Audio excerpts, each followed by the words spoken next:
In Waycross, Georgia, you can hear the trains loud and clear, moving back and forth.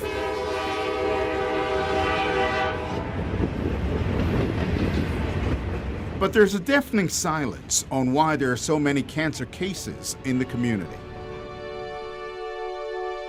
All her kids were born in Waycross. Ellen Walker now lives in Hoboken. He's lost a lot of weight. But not far enough from what she believes is a cancer cluster. How could they all be getting this kind of cancer?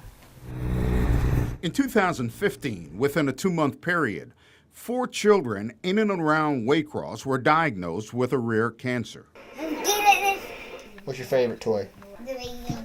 5-year-old Gage looks like your typical 5-year-old, but Gage is one of the rare cases diagnosed last summer.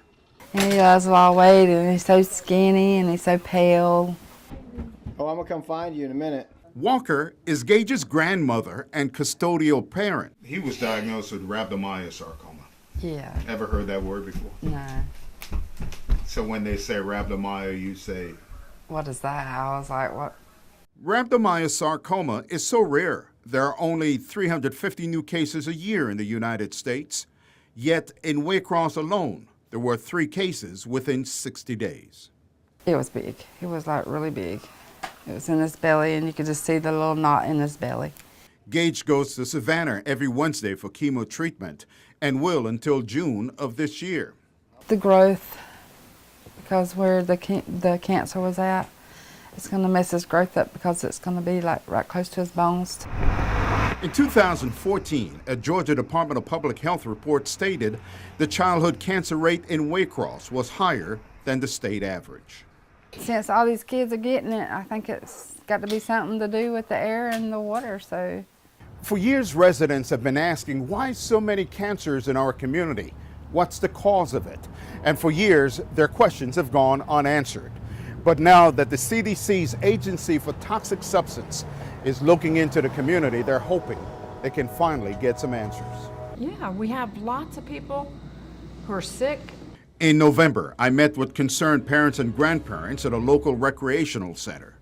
Dalen passed away January the 4th. Had 7 months of battling stage 4 neuroblastoma. He was 22 months old. They're heartbroken, worried, and fearful. They say they're tired of children dying from cancer. They're tired of going to the cemetery. But how many more's got to be diagnosed before somebody says, okay, there's a problem? Residents are convinced it is related to the environment, but identifying a source has been unsuccessful. When it gets to Waycross, the CDC team will evaluate sites involving CSX property and Atlanta Gas and Light, but there are no plans to evaluate the EPA Superfund 7-out site. I like to have the water tested, or the air, or whatever needs to be tested. Gage is doing well, but some days are difficult. You want to tell him about your cancer? Huh?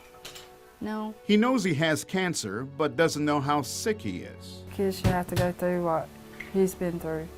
Until there's an identified cause of the cancers, Walker says they won't feel completely safe in their community.